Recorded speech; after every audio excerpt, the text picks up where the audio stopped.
मोहनी सुनत हस्या हे दारू पिया ला दारू के संग मुर्गा चिकना चाहिए जान खसका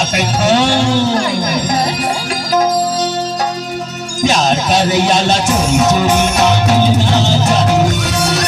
प्यार कर याला चोरी चोरी मांगना चाहिए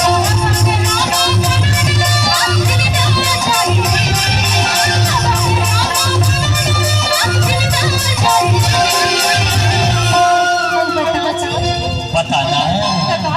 अरे बता दे बता दे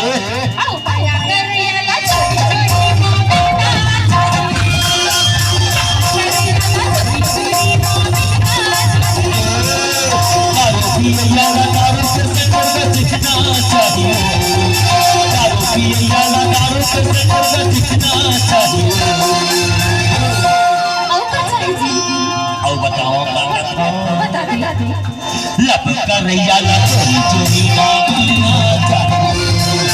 लब कर याला चोरी चोरी मांगना चाहिए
काबर की आज के जमाना में अफड़ बेवकूफ बनाते हैं।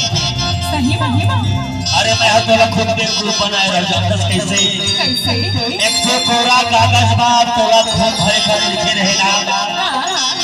वो मोर खून न हो अरे पोल्ट्री फार्म के मुर्गा के खून रहीस एक फिर तो कथो लब कर याला चोरी चोरी मिलना चाहिए लब कर याला चोरी चोरी मिलना चाहिए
सुनना वो एक तो कथा लप करैया ला चोरी चोरी मिलना चाहिए लप करैया ला चोरी चोरी मिलना चाहिए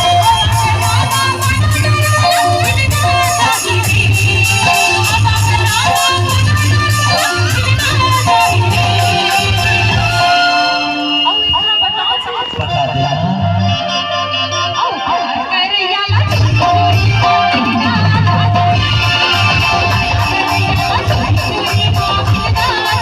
दारू पियैया दारू से संगत दिखना चाहिए